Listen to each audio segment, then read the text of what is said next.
أجمعين. اللهم صل على سيدنا ومولانا محمد وعلى آل سيدنا ومولانا محمد وبارك وسلم صلاة وسلاما كثيرا كثيرا. توفیق الہی اپنے محبوب مرشد پاک کی برکت سے عصر میں، سفر اور حضر میں اکابر اولیاء امت کے مواعظ اور ملفوظات کا معمول ہے. اس وقت بھی جو یہاں سلسلہ پہلے سے چل رہا ہے، حکیم الامت مجدد الملت حضرت مولانا شاہ اشرف علی صاحب تھانوی نور اللہ مرقدہ کے یہ ملفوظات ہیں. اکابر کی جو باتیں ہیں اس میں انوار بھی ہوتے ہیں اور وہ اخلاص سے کہی گئی ہوتی ہیں، اس لیے اس میں اثر زیادہ ہے. ان کی برکت ہے، اخلاص ہے، نورانیت ہے. اور جب بھی آدمی اپنے بڑوں کی بات کو سنے تو دل میں نیت یہ ہونی چاہیے کہ اصلاح کے ارادے کے ساتھ، اصلاح کی نیت کے ساتھ ان باتوں کو سننا چاہیے. اور ہم میں سے ہر شخص طالب اصلاح ہے، چاہے وہ زندگی میں کسی بھی عمر کے حصے میں ہو، کسی بھی مقام پر ہو، لیکن اصلاح کی جو گنجائش ہے وہ ہمیشہ باقی رہتی ہے. اور ہمیشہ آپ اپنے آپ کو طالب علم سمجھنا چاہیے اور طالب اصلاح سمجھنا چاہیے. تو اللہ تعالیٰ سے دعا بھی ہے کہ ایک طویل غیر حاضری کے بعد یہ مل بیٹھنا ہوا. غیر اختیاری صورتحال تھی کرونا کی وجہ سے، جس میں پوری دنیا بالکل مکمل بند تھی. تو اللہ کا شکر ہے کہ اللہ نے ہمارے ملک سے اس وبا کے اثرات کو بہت حد تک ختم فرمایا. اللہ تعالیٰ اس مل بیٹھنے کو ہمیشہ باقی رکھے. تو یہ حضرت کا ایک ملفوظ ہے چھوٹا سا، جس میں حضرت نے فرمایا کہ شہرت سے دینی اور دنیاوی دونوں طرح کا ضرر ہوتا ہے. شہرت سے دینی اور دنیاوی دونوں طرح کا ضرر ہوتا ہے، مگر یہ وہ شہرت ہے جو اختیار اور طلب سے حاصل ہو، اپنے اختیار سے، اپنی طلب سے. اور جو شہرت غیر اختیاری ہو وہ نعمت ہے، من جانب اللہ ہے، وہ نعمت ہے. ہوتا یہ ہے دنیا میں کہ اکثر انسان یہ چاہتا ہے کسی طرح سے میری شہرت ہو جائے. اور وہ شہرت کیوں ہو جائے؟ تاکہ مجھے عزت ملے، مجھے احترام ملے، لوگ میری بات کو سنیں، لوگ میری بات کو مانیں. جہاں وہ شہرت کا طالب ہوتا ہے، اب یہ ایک الگ بات ہے کہ وہ شہرت ملتی ہے یا نہیں ملتی، لیکن انسان اپنی طرف سے اس کا طالب ہوتا ہے. اور اپنے اختیار سے جس چیز کو انسان حاصل کرتا ہے تو اس کے اندر فائدے سے زیادہ مضرت ہوتی ہے. کہ جو مشہور آدمی ہوتا ہے اس کے حاسد بھی زیادہ ہوتے ہیں، اس کے دشمن بھی زیادہ ہوتے ہیں، کوئی حسد کرنے والا، کوئی دشمنی کرنے والا. یہی وجہ ہے کہ اس شہرت کے ساتھ سکون اور اطمینان نہیں ہوتا جو انسان کی خود حاصل کردہ ہوتی ہے. کیونکہ کہیں پر دشمنی کا خطرہ ہے کہ کہیں پر کسی حاسد کا خطرہ ہے، اب اس کے ساتھ سکون اور اطمینان کہاں ہے؟ یہی وجہ ہے کہ جتنی شہرت انسان کی بڑھتی جاتی ہے دنیاوی اعتبار سے، اتنا ہی اس کے لیے مسائل اور مشکلات بھی بڑھتی چلی جاتی ہیں. اس کے لیے مشکلات، اس کے گھر والوں کے لیے مشکلات. لیکن ایک وہ شہرت ہے جو من جانب اللہ کی طرف سے انسان کو ملتی ہے، اور وہ جب ملتی ہے کہ جب انسان اپنے کو چھپاتا ہے، اپنے کو مٹاتا ہے. اللہ کی رضا کے لیے عاجزی کو اختیار کرتا ہے، اور وہ اللہ کا جب بن جاتا ہے تو جتنا ہی اپنے کو چھپاتا ہے، جتنا ہی اپنے کو مٹاتا ہے، عاجزی اختیار کرتا ہے، تواضع کو اختیار کرتا ہے، اب اتنا ہی اللہ تعالیٰ اسے رفعت اور بلندی عطا فرماتا ہے، کیونکہ حدیث ہے من تواضع للہ رفعہ اللہ۔ جو شہرت من جانب اللہ انسان کو حاصل ہوتی ہے، جیسے حضرت نے فرمایا کہ وہ ایک نعمت ہے، کیونکہ یہ تو اس کا طالب نہیں تھا، لیکن بلا طلب کے وہ چیز مل گئی، اب وہ اللہ تعالیٰ کی طرف سے ایک عطیہ ہے۔ اور جب من جانب اللہ وہ چیز ملتی ہے تو ایک وہ شہرت اور طلب ہے کہ جو انسان خود کوشش سے حاصل کرتا ہے، اور ایک وہ شہرت ہے جو من جانب اللہ انسان کو ملتی ہے، تو دونوں کی کیفیت کے اندر بڑا فرق ہوتا ہے۔ جس چیز کو انسان خود حاصل کرتا ہے اس کے ساتھ اس میں عجب ہوتا ہے، بڑائی ہوتی ہے، دوسروں کی حقارت، دوسروں کو کم سمجھنا، اپنے کو بہت بڑا سمجھنا، یہ ساری خرابیاں اس کے ساتھ موجود ہوتی ہیں۔ لیکن جو شہرت من جانب اللہ انسان کو ملتی ہے تو پھر وہاں پر اللہ تعالیٰ اس کی حفاظت بھی فرماتے ہیں، اور پھر اس کے اندر جتنی وہ شہرت بڑھتی ہے اتنا ہی عاجزی اور انکساری بھی بڑھتی ہے، اور وہ کیفیت یہ ہوتی جاتی ہے کہ اللہ کی مخلوق میں اپنے کو سب سے کمتر سمجھتا ہے، سب سے گھٹیا سمجھتا ہے، اور دوسروں کو اپنے سے افضل سمجھتا ہے۔ پھر دوسری چیز یہ ہے کہ دنیاوی شہرت کے ساتھ مشکلات اور پریشانیاں ہوتی ہیں، لیکن جو شہرت من جانب اللہ ملتی ہے تو اس کے ساتھ سکون اور اطمینان ہوتا ہے، کیونکہ وہ خود اس کا طالب نہیں ہوتا، اس کے دل کے اندر یہ بات نہیں ہوتی کہ کوئی مجھے سلام کرے، کوئی مجھے عزت اور احترام دے، بس وہ تو اپنے آپ کو ایک گمنامی کی زندگی کے ساتھ رکھنا چاہتا ہے، لیکن اللہ تعالیٰ لوگوں کے دل میں اس کی محبت کو القاء کرتا ہے۔ اور وہاں یہ بات ہوتی ہے کہ آدمی اس بات کا طالب ہوتا ہے کہ کوئی مجھے سلام بھی کرے، مجھے عزت اور احترام بھی دے، اور یہاں یہ بات ہوتی ہے کہ یہ خود دوسروں کو عزت اور احترام دیتا ہے، یہ دوسروں کے ساتھ انکساری کے ساتھ پیش آتا ہے۔ تو جب عاجزی اور انکساری اس کے اندر ہوتی ہے اور یہ شہرت کا طالب نہیں ہوتا، تو اگر کسی کی جانب سے کوئی ناگواری کی بات بھی پیش آتی ہے تو اسے ناگوار محسوس نہیں ہوتی، اور وہاں یہ ہوتا ہے کہ چھوٹی سی بھی اگر کوئی ناگواری کی بات پیش آ گئی، کسی نے سلام نہ کیا، کسی محفل میں اچھی جگہ نہ بٹھایا گیا، اس کی پوچھ گچھ نہ کی گئی، تو شکوہ پیدا ہو جاتا ہے، اور ایسے شکوے شکایت بہت سے معاشرے کے اندر سننے میں اور دیکھنے میں آتے ہیں۔ لوگ کہتے ہیں جی ہم تو فلاں جگہ گئے تھے، فلاں تقریب میں گئے تھے، تو ہمیں تو کسی نے پوچھا نہیں، یعنی ہماری آؤ بھگت نہیں ہوئی، ہمیں کوئی عزت اور احترام کے ساتھ نہیں بٹھایا۔ اب یہ کیا ہے کہ وہ اس چیز کو اپنا استحقاق سمجھ رہے تھے،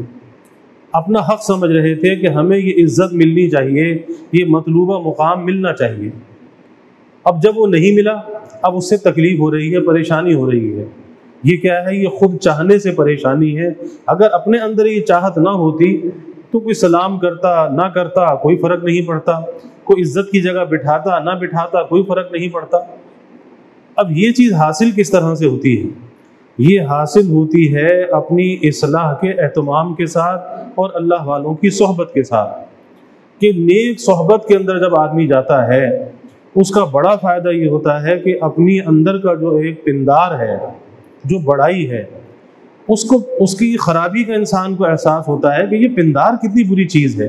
اور یہ کتنی خرابیوں کی یہ جڑ ہے۔ اور اگر انسان عاجزی کو اختیار کر لے، اس عاجزی کے اندر کتنا سکون ہے، کتنا اطمینان ہے۔ دیکھنے واقعات میں آتا ہے کہ حضرت گنگوئی رحمۃ اللہ علیہ، حضرت مولانا رشید احمد صاحب گنگوئی رحمۃ اللہ علیہ مسجد کے صحن میں طلباء کو سبق پڑھا رہے تھے۔ اچانک بارش ہو گئی۔ جب بارش ہوئی تو طلباء اپنی کتابیں لے کر اندر کی طرف بھاگے اور حضرت باہر کی طرف گئے، اور جتنے بھی طلباء کی جوتیاں تھیں ان جوتیوں کو جمع کر کے اپنے رومال میں لپیٹا اور جوتیاں ایک طرف اٹھا کر رکھ دی کہ بارش میں خراب نہ ہو۔ اب جب طلباء سبق سے فارغ ہوئے تو دیکھا کہ جوتیاں تلاش کر رہے ہیں۔ حضرت نے کہا کہ دیکھو فلاں جگہ میرے رومال میں رکھی ہیں، وہاں سے اٹھا لو۔ اور اس لیے رکھ دی تھی کہ بارش میں خراب نہ ہو۔ اب اندازہ لگائیے کتنی عاجزی ہے، کتنی تواضع ہے۔ کیا کوئی ایسا آدمی جو خود شہرت کا طالب ہو، کیا وہ ایسا کام کر سکتا ہے؟ اتنا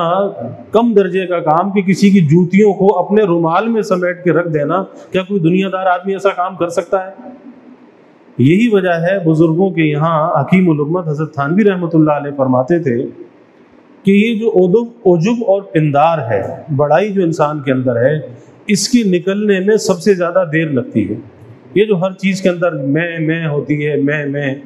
تو سب سے زیادہ جو دیر لگتی ہے وہ اس میں کے اندر لگتی ہے کہ یہ پندار اندر سے نکلے تو کیسے نکلے، اور یہ شہرت اور جاہ پسندی اندر سے نکلے تو کس طرح سے نکلے۔ اور ایک واقعہ میں نے پہلے بھی عرض کیا تھا کہ ایک سفر میں حکیم الامت حضرت تھانوی رحمۃ اللہ علیہ سے ایک نواب صاحب رئیس تھے، بیعت ہونے کے لیے آئے، اور اس شان کے ساتھ آئے کہ ایک مٹھائی کا ٹوکرا ایک ملازم کے سر پر رکھوایا ہوا، بیعت ہونے کے لیے آ گئے۔ حضرت کے ہاں اس چیز کے اوپر بڑی نظر تھی۔ یہی وجہ ہے کہ فرمایا کرتے تھے کہ اللہ نے مجھے معاشرت کا مجدد بنا کر بھیجا ہے، اور سب سے زیادہ جو نظر تھی وہ معاشرت پر، معاملات پر اور اخلاقیات پر تھی، کیونکہ یہ دین کے 3 شعبے ایسے ہیں کہ دین کے ان 3 شعبوں کو آج ایسا سمجھ رکھا ہے جیسے یہ دین سے ان کا کوئی تعلق ہی نہیں ہے، دین سے خارج سمجھ رکھا ہے۔ معاملات ہیں تو کوئی پرواہ کی بات نہیں، اپنی کوئی ذاتی چیز ہے، جیسے چاہے معاملہ کر لیں، اور معاشرت جیسی چاہے ہو، کوئی فکر کی بات ہی نہیں ہے۔ حالانکہ یہ تینوں شعبے، اخلاق ہے، معاملات ہیں، معاشرت ہے، یہ 3 کے بڑے اہم شعبے ہیں، اور جب تک ان 3 شعبوں کے اندر درستی نہیں آتی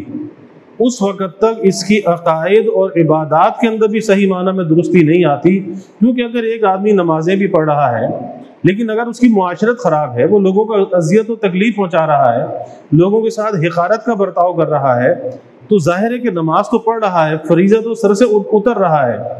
لیکن اس عبادت کے جو فوائد اور ثمرات ہیں، اس کی جو انوار اور برکات ہیں، اسے کیسے حاصل ہوں گے کہ جب تک اس کی معاشرت درست نہ ہو، اس کے معاملات درست نہ ہو، اس کے اخلاق درست نہ ہو۔ تو آج یہ سمجھ رکھا ہے کہ اگر اپنی عبادات کو صحیح کر لیا، وضع قطع کو صحیح کر لیا، اب اس کے بعد یہ سمجھے کہ بس ہم کامل مکمل دیندار ہو گئے، اب اس کے بعد ہمیں کچھ اور کرنے کی ضرورت نہیں، اور یہی بہت بڑی کوتاہی ہے۔ تو مجدد تھانوی رحمۃ اللہ علیہ فرماتے تھے کہ یہ جو انسان کے اندر سے میں ہے، بڑائی، یہ پندار، فرمایا کہ یہ بہت دیر سے نکلتا ہے۔ تو وہ رئیس بیعت ہونے کے لیے آئے، مالدار آدمی تھے، لیکن آئے اس شان کے ساتھ کہ ملازم کے سر پر مٹھائی کا ٹوکرا لکھوا کر لائے۔ حضرت نے دیکھ کے سمجھ لیا، کیونکہ اللہ تعالیٰ اللہ والوں کو ایسی فراست باطنی عطا فرماتے ہیں کہ آنے والے کی بہت سی کیفیات منکشف ہوتی ہیں، حقیقت کھلتی ہے کہ آخر یہ ہے کیا چیز۔ اور حضرت فرمایا کرتے تھے کہ جیسے کتاب کا ٹائٹل دیکھ کر، سر ورق دیکھ کر کتاب کے اندر کا اندازہ ہو جاتا ہے کہ کتاب میں مضمون کیا ہے، اسی طرح فرمایا کہ بہت سے چہرے دیکھ کر پتہ چل جاتا ہے کہ اندر دل میں کیا ہے، یعنی چہرے پڑھے جاتے ہیں، اور چہرہ شناسی ایسی چیز ہے کہ جس سے انسان کے اندر کی کیفیات کا پتہ چلتا ہے کہ اندر آخر کیا چیز ہے۔ حضرت سمجھ گئے کہ تکبر کا، بڑائی کا مرض ہے، بیعت ہونے بھی آ رہے ہیں، اور بیعت کے معنی تو بیع سے ہے، بیعت یعنی اپنے آپ کو بیچنا، تو اپنا سودا بھی کرنے آ رہے ہیں اور اس شان کے ساتھ آ رہے ہیں۔ تو فرمایا کہ بھائی ایسا ہے کہ اس ملازم کو، خادم کو فارغ کر دو اور آپ بیٹھ جائیے، فارغ ہو کر آپ کو بیعت کر لوں گا۔ اب حضرت اپنے کام میں مشغول ہو گئے، اور پھر کچھ دیر کے بعد فرمایا کہ یہاں تو میں بیعت نہیں کر سکتا، اب مجھے فلاں مکان پر جانا ہے، آپ میرے ساتھ چلے، وہاں چل کر بیعت کر لوں گا، اور ذرا یہ مٹھائی کا ٹوکرا اٹھا لیں۔ اب کہاں تو ملازم سے اٹھا کر لائے تھے، اب اس کے بعد وہ خود اٹھا کر حضرت کے پیچھے پیچھے چل رہے ہیں۔ دوسری جگہ پہنچے، وہاں بھی ایسے ہی ہوا، حضرت نے کہا کہ اب تیسری جگہ جا کر آپ کو بیعت کروں گا۔ تو غرض یہ کہ 2-3 جگہ حضرت نے اس طرح سے ان کو گھمایا، اور حضرت فرماتے ہیں کہ دانستہ میں بازاروں میں سے لے کر ان کو نکلا، اور لوگ دیکھ رہے ہیں کہ حضرت کے پیچھے مٹھائی کا ٹوکرا ہاتھ میں اٹھائے وہ پیچھے پیچھے جا رہے ہیں۔ پھر ایک جگہ پر جا کر حضرت نے کہا، بیعت کیا اور کہا، فرمایا کہ وہ مرض جو برسوں کے مجاہدے سے نہ نکلتا، اس تھوڑی دیر کی ریاضت سے وہ مرض تمہارے اندر سے چلا گیا۔ کیونکہ ہوتا یہ ہے کہ شروع میں کوئی ایسا ذلت کا کام کرنے میں انسان کے نفس کے اوپر بڑا بوجھ آتا ہے، پہلے جب وہ کام کرتا ہے تو بڑا بوجھ آتا ہے، لیکن پھر کرتے کرتے اس کا عادی ہو جاتا ہے، اور اس کے ساتھ ایک مساوات سی، برابری سی ہو جاتی ہے۔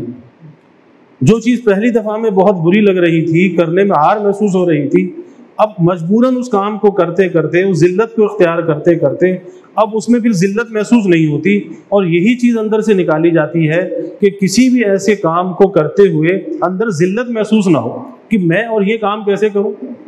ارے بھائی، جب اللہ کے حبیب صلی اللہ علیہ وسلم گھر میں جھاڑو دے لیتے ہیں، گھر کے برتن دھو لیتے ہیں، بکریوں کا دودھ آپ نکال لیتے ہیں، اپنے کپڑے میں پیبند لگا لیتے ہیں، تو پھر کسی اور کے کرنے میں کون سی شان گھٹتی ہے؟ اگر ہم اور آپ کر لیں گے تو گھر کے کام کرنے میں یا کوئی کم درجے کا کام کرنے میں کون سی شان گھٹ جائے گی؟ لیکن وہی بات ہے کہ گھر میں تو آدمی کہتا ہے کہ مرد اگر گھر میں گیا تو اسے ہر چیز جو ہے وہ تو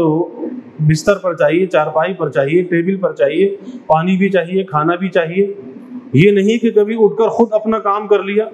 یہ سوچ کر کہ چلو اپنا میں کام اگر کر لوں گا تو گھر والوں کو راحت ملے گی، تو کم از کم اتنی تو اپنے نفس پر رکاوٹ ڈالنی چاہیے۔ یہی وجہ ہے کہ یہ ساری عادتیں جب ہماری ہوتی ہیں کہ اپنے کاموں کو پورا دوسروں سے لینا، اور کسی دوسرے کے کام میں ذرا بھی مدد نہ کرنا، اور مدد اس لیے نہیں کی جاتی کہ ہم سمجھتے ہیں کہ ہمارا استحقاق ہے کہ ہر آدمی خدمت کرے، آفس میں جائیں تو وہاں کوئی خدمت کرنے والا ہو، کوئی ہمارے کام کرنے والا ہو، کوئی پانی پلانے والا ہو، کوئی دروازہ کھولنے والا ہو۔ گھر پر جائیں تو وہاں پر یہ کیفیت ہو کہ بیوی جاتے ہی پوچھے۔ بہت سے گھر میں مرد لڑنے لگتے ہیں کہ میں آتا ہوں، آپ تو پوچھتی بھی نہیں۔ اس بات پہ جھگڑا ہو جاتا ہے کہ آتے کے ساتھ ہی جو ہے بیوی جو ہے فوراً اس کے لیے اس کا استقبال کرے اور اس کی خیر خیریت دے، اگر نہ لے تو ناراض ہو جائے۔ اب یہ ساری ایک بڑائی کا تصور ہے جو ذہنوں کے اندر ہے، اور کس وجہ سے ہے کہ ہم نے اپنی معاشرت کو، معاملات کو، اخلاقیات کو دین کا حصہ نہیں سمجھا۔ ہم نے سمجھا کہ ہماری ذاتی زندگی ہے، ذاتی لائف ہے، بس اس کو جیسے چاہے ہم گزاریں۔ حالانکہ شریعت جب ہماری رہنمائی کرتی ہے تو ہمیں شریعت کے تابع زندگی کو گزارنا چاہیے، اور جہاں اپنی راحت کا انسان کو خیال ہے کہ مجھے راحت پہنچے، تو کم از کم اتنا بھی تو سوچنا چاہیے کہ میری ذات سے دوسرے کو راحت پہنچے۔ اور اگر میں کسی سے راحت لے رہا ہوں، کوئی مجھے راحت پہنچا رہا ہے، تو کیا کبھی اتنا سوچنے میں آتا ہے کہ میں کتنی راحت دوسرے کو پہنچا رہا ہوں؟ آج اکثر فساد کا سبب یہی ہے کہ آدمی خود اپنا حق تو لینا چاہتا ہے لیکن دوسرے کا حق ادا کرنا نہیں چاہتا۔ اور وہ کس وجہ سے؟ وہ اسی وجہ سے کہ اپنا ایک استحقاق سمجھ رکھا ہے کہ میرا حق ہے، میرا استحقاق ہے، بس مجھے مل جائے، اور دوسرے کا حق جو میرے ذمہ ہے اس کی کوئی اہمیت نہیں۔ تو یہ چیز انسان کے اندر اللہ والوں کی صحبت کے اندر آتی ہے، نیک صحبت کے اندر پتہ چلتا ہے کہ جن چیزوں کو ہم اپنے لیے کوئی خوبی اور کمال سمجھ رہے تھے تو وہ چیزیں کوئی خوبی اور کمال کے لائق نہیں ہیں، وہ تو بری عادتیں ہیں، بری خصلتیں ہیں، وہ چھوڑنے کے لائق ہیں۔ اور جن چیزوں کو ہم نے چھوڑ رکھا تھا وہ اچھی خصائل ہیں، اچھی عادات ہیں، ہمیں ان چیزوں کو اختیار کرنا چاہیے۔ اور یاد رکھیے کہ کبھی بھی کوئی کم درجے کا کام کرنا، مثلا گھر میں کوئی جھاڑو ہی لگا دی، کوئی برتن دھو لیا، کوئی برتن اب خود استعمال کر کے دھو کر رکھ دیا، اب بظاہر یہ کم درجے کے کام لگتے ہیں،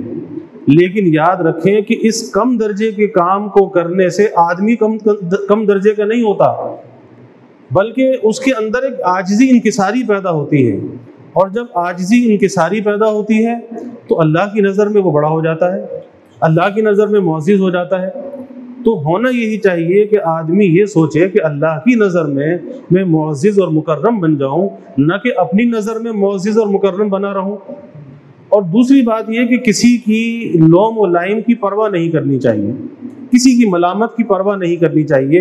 اور نہ طالب شہرت ہونا چاہیے نہ طالب خدمت ہونا چاہیے۔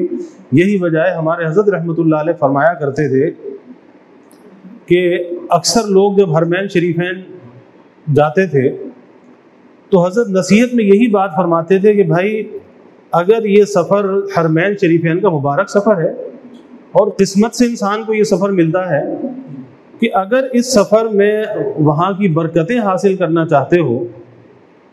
اور وہاں کے انوار اور برکات کو حاصل کرنا چاہتے ہو تو ساتھیوں کے ساتھ خادم بن کر جاؤ، مخدوم بن کے نہ جاؤ، خدمت کرنے کے جذبے سے جاؤ، خدمت لینے کے جذبے سے نہ جاؤ۔ اور اس کا بار بار مشاہدہ ہوا، بارہا مشاہدہ ہوا کہ جو آدمی خدمت کرنے کے جذبے سے جاتا ہے، اب خدمت کرنا کیا ہے؟ ایک کم درجے کی چیز ہے، عاجزی انکساری جس کے اندر ہوگی، جو اپنے کو چھوٹا سمجھے گا وہی تو خدمت کرے گا، جو اپنے کو بڑا سمجھے گا وہ تو کہے گا کوئی میری خدمت کرے، میں کسی کی خدمت کیوں کروں؟ اور ظاہر ہے کہ جب بڑا بن کر اس دربار میں جائے گا تو ظاہر ہے کہ اپنی بڑائی کے ساتھ پھر اللہ کی بڑائی دل میں کہاں ہوگی، تو وہاں جا کر بھی محروم رہے گا۔ اس لیے بارہا اس کا مشاہدہ ہوا کہ جو خدمت کرنے کے جذبے سے گیا وہ تو وہاں پہ بڑے مزے سے رہا، خوشی سے رہا، راحت کے ساتھ رہا، کسی سے کوئی شکایت ہی نہیں ہوئی، کیونکہ اس کے اندر اس بات کی طلب ہی نہیں تھی، استحقاق ہی نہیں تھا کہ جی کوئی میری خدمت کرے، میرے کمرے کے ساتھی میری خدمت کرے، یہ تھا کہ مجھ سے جتنا بن پڑا میں خدمت کروں گا۔ اور جو خدمت لینے کے جذبے سے گیا پورے سفر میں وہ شکوہ شکایت ہی کرتا رہا، غیبتیں کرتا رہا، دوسروں کی برائیاں کرتا رہا، جی فلاں ایسا، فلاں نے مجھے یہ کہہ دیا، فلاں نے میری چیز اٹھا کے وہاں رکھ دی، فلاں نے میرا یہ کام نہیں کیا، اتنا سا کام بولا تو وہ کام نہیں ہوا۔ پورا سفر جو ہے وہ شکوہ شکایت کے اندر گزر گیا۔ اب اندازہ لگائیں کہ ایسے مقام پر جا کر کہ جہاں پر ایک نیکی کا ثواب 1 لاکھ کے برابر ہو، اور اگر وہاں پر آدمی غیبت کرے تو کیا ہو، کسی کی برائی کرے تو کیا ہو۔ پھر نوبت یہاں تک آتی ہے کہ اس مخدوم بننے کا جو اثر ہے، خدمت لینے کا جو اثر ہے، کہ یہاں تک نوبت آتی ہے کہ حرم پاک میں بیٹھے ہیں، بیت اللہ سامنے ہے، اور بیٹھے ہوئے ساتھی ایک دوسرے کی برائیاں وہاں پہ کر رہے ہیں، جی دیکھو فلاں ساتھی کمرے کا ایسا، اور اس نے ایسا کیا ایسا کیا۔ اب اندازہ لگائیے کہ خالی کچھ بھی نہ کرتے، اگر بیت اللہ کی بیٹھ کے خالی زیارت ہی کرتے رہتے تو اس پر اللہ تعالیٰ کی 120 تجلیات کا نزول ہو رہا ہے، اور جو خالی بیٹھ کر زیارت ہی کر رہا ہے تو 20 برکتیں تجلیات تو اس کو بھی مل رہی ہیں۔ لیکن وہی بات کس وجہ سے کہ ہماری خدمت نہیں ہوئی، ہمارا حق ہم کو نہیں ملا، اس لیے اتنی بڑی شکوہ شکایت جو ہے بیت اللہ کے سامنے بیٹھ کر بھی آدمی محروم ہے۔ اب اندازہ لگائیے کہ جب وہاں جا کر بھی آدمی فیضیاب نہیں ہو سکتا تو اپنے گھر میں رہ کر کا فیضیاب ہو سکتا ہے، اپنے وطن میں رہ کر فیضیاب ہو سکتا ہے۔ تو اس بڑائی کے ساتھ کبھی آدمی فیضیاب نہیں ہوتا، بلکہ یہ بڑائی انسان کو ہمیشہ محروم کرتی ہے۔ اس لیے کبھی بھی بڑا بننے کا شوق دل میں نہیں ہونا چاہیے، بلکہ چھوٹا بننے میں حفاظت بھی ہے اور چھوٹا بننے میں بڑی عافیت بھی ہے، کہ بہت سے شرور سے، فتن سے آدمی محض اس وجہ سے کہ چھوٹا ہے بچا رہتا ہے، بہت سی خرابیوں سے بچا رہتا ہے، اس کے اخلاق، اس کے عادات، وہ اس کی اصلاح ہوتی رہتی ہے، اور وہ اپنے اخلاق کی حفاظت کرتا رہتا ہے اس وجہ سے کہ جی اس کے اندر بڑا بننے کا کوئی جذبہ ہی موجود نہیں ہے۔ تو اس لیے مجدد تھانوی رحمۃ اللہ علیہ فرماتے تھے کہ سب سے زیادہ جو محنت ہے وہ اس چیز پر کرنی پڑتی ہے کہ یہ میں جو ہے، انا جو ہے، یہ انسان کے اندر سے نکل جائے۔ اور پھر جب یہ انا انسان کے اندر سے نکلتی ہے، بابا اپنے جو بابا بھلے شاہ، ان کا ایک مصرع مجھے یاد آ گیا، پنجابی کے اشعار ہیں، تو وہ کہتے ہیں کہ نہ کر بندیا میری میری، نہ کر بندیا میری میری، تو مٹی دی ٹیری، کہ تو بھائی مٹی کی ڈھیری ہے، اور تو جو کہتا ہے یہ بھی میرا، یہ بھی میرا، یہ بھی میرا، تو تیری حیثیت کیا ہے کہ آج تیری اس قفس سے روح نکلے اور کل تو مٹی کا ڈھیر ہے، تجھے کوئی گھر میں رکھنے کو آمادہ نہیں، تیرا پہنا ہوا لباس بھی اتار لیا جائے، تیری ہر چیز پرائی ہو جائے، کس چیز پہ تیرا غرہ، کس چیز پہ تیرا ناز ہے؟ کہتے ہیں تو مٹی تھی ٹیری کہ تو مٹی کا ڈھیر ہے، تیری حیثیت کیا ہے؟ ایک سانس ہے، جب تک آ رہا ہے جا رہا ہے، اب تو جو چاہے اپنے آپ کو سمجھ لے، لیکن حقیقت یہ ہے کہ تو مٹی کا ڈھیر ہے، اس سے زیادہ تیری حیثیت نہیں ہے۔ اسی لیے مجدد تھانوی رحمۃ اللہ علیہ فرماتے تھے، اور پھر حضرت نے فرمایا کہ اس مراقبے کا نام میں مراقبۃ الارض اس کا نام دیتا ہوں کہ جب اس زمین پر چلا کرو تو سوچا کرو کہ آج تو اس زمین پر چل رہا ہوں، کل اس زمین کے اندر ہوں گا، اور جب میں اس زمین کے اندر ہوں گا تو یہ زمین میرے ساتھ کیسا برتاؤ کرے گی۔ پھر یہ سوچو کہ اس زمین پر میں چل کیسے رہا ہوں، اللہ کا مطیع بن کے چل رہا ہوں، اللہ کا فرما بردار بن کے چل رہا ہوں، کیونکہ حضرت نے فرمایا کہ اللہ نے تمہیں تمہاری اصلیت کے بہت قریب کیا ہے، بالکل قریب کیا ہے کہ ہر وقت تم اس زمین کے ساتھ ہو، تمہارا اٹھنا بیٹھنا چلنا پھرنا، دنیا کے کاموں کو انجام دینا، عبادت کا کرنا، جو کچھ اس زمین پر ہے، یعنی اصلیت کے تم بالکل قریب ہو۔ اور جب اصلیت کے اتنے قریب ہو تو پھر اپنی اصلیت کو بھول کیسے جاتے ہو؟ تو اس کو یاد کرنے کے لیے فرمایا کہ اس بات کو سوچا کرو کہ آج تو میں اس زمین پر چل رہا ہوں، کل اس زمین کے جب میں اندر جاؤں گا تو کل یہ زمین میرے ساتھ کیا برتاؤ کرے گی، یہ زمین میرے ساتھ کیسا سلوک کرے گی، اس چیز کو سوچا کرو، اچھا سلوک کرے گی یا برا سلوک کرے گی۔ اور اس کا اندازہ انسان کر سکتا ہے کہ آج اس زمین پر وہ کس طرح سے چل رہا ہے، اللہ کی اطاعت کے ساتھ، عاجزی کے ساتھ، خادم بن کر کس طرح سے چل رہا ہے، بڑوں کا ادب اور احترام کر کے، ماں باپ کا ادب اور احترام کر کے، یا لوگوں کے حق و پامال کر کے۔ ہر قسم کے لوگ دنیا کے اندر موجود ہیں، خدمت کرنے والے بھی موجود ہیں، خدمت لینے والے بھی موجود ہیں، لوگوں کو اذیت پہنچانے والے بھی موجود ہیں، لوگوں کو راحت پہنچانے والے بھی موجود ہیں، درگزر کرنے والے بھی موجود ہیں، ہر قسم کے لوگ اس زمین پر موجود ہیں۔ اور جب زمین کے اندر انسان جاتا ہے، ہر انسان سے زمین جیسی وہ زندگی گزار کر آتا ہے، یہ زمین ویسا ہی اس کے ساتھ برتاؤ اور ویسا ہی سلوک کرتی ہے۔ تو حضرت فرماتے تھے یہ مراقبہ ارض جو ہے، ارے یہ تو ہر وقت تم زمین پر ہو، ہر وقت سوچا کرو کہ اس زمین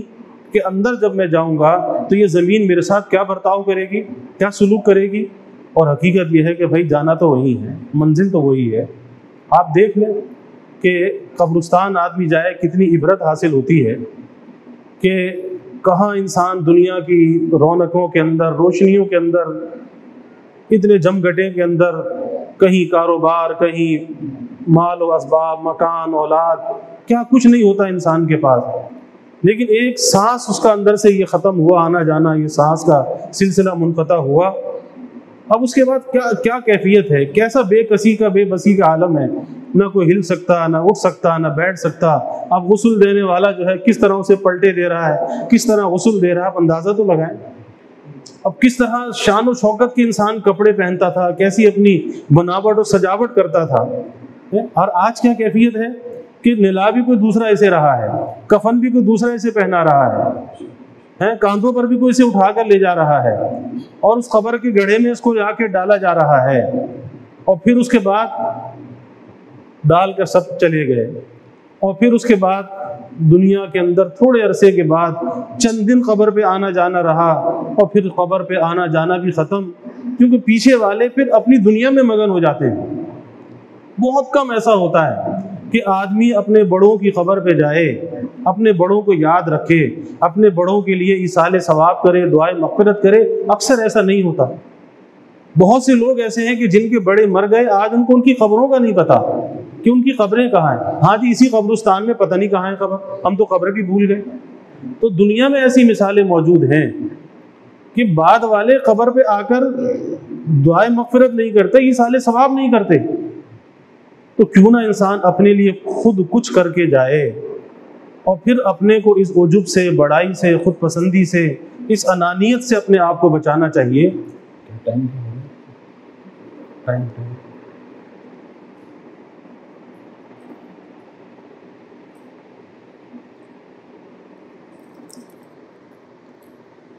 کیونکہ بھائی دنیا جو ہے فانی ہے، اس کی ہر چیز فانی ہے، ہر لذت اس کی فانی ہے، بالآخر منزل جو ہے وہ آخرت ہے، منزل جو ہے وہ قبر ہے۔ اس کو سوچ سوچ کر دنیا کے کاموں کو انجام دے کہ آج جو کچھ میں کر رہا ہوں کل کیا قبر کی منزل میں کامیاب ہو جاؤں گا، موت کی منزل میں کامیاب ہو جاؤں گا۔ کیسی کیسی جوان موتیں ہو جاتی ہیں۔ ابھی برسوں تیسرے دن ہمارے سکھر میں ایک جوان موت ہو گئی۔ صبح اچھا بھلا تھا، دوپہر کسی کی دکان پر بیٹھ کے چائے پی رہا تھا اور اچانک بس ہارٹ اٹیک ہوا اور ہاسپٹل بھی نہ پہنچ سکا۔ جوان آدمی چھوٹے چھوٹے بچے چھوڑ کر چلا گیا۔ آپ اندازہ لگائیے، دیکھ کر عبرت حاصل ہوتی ہے کہ کس دنیا کے لیے انسان اپنے کو کھپاتا ہے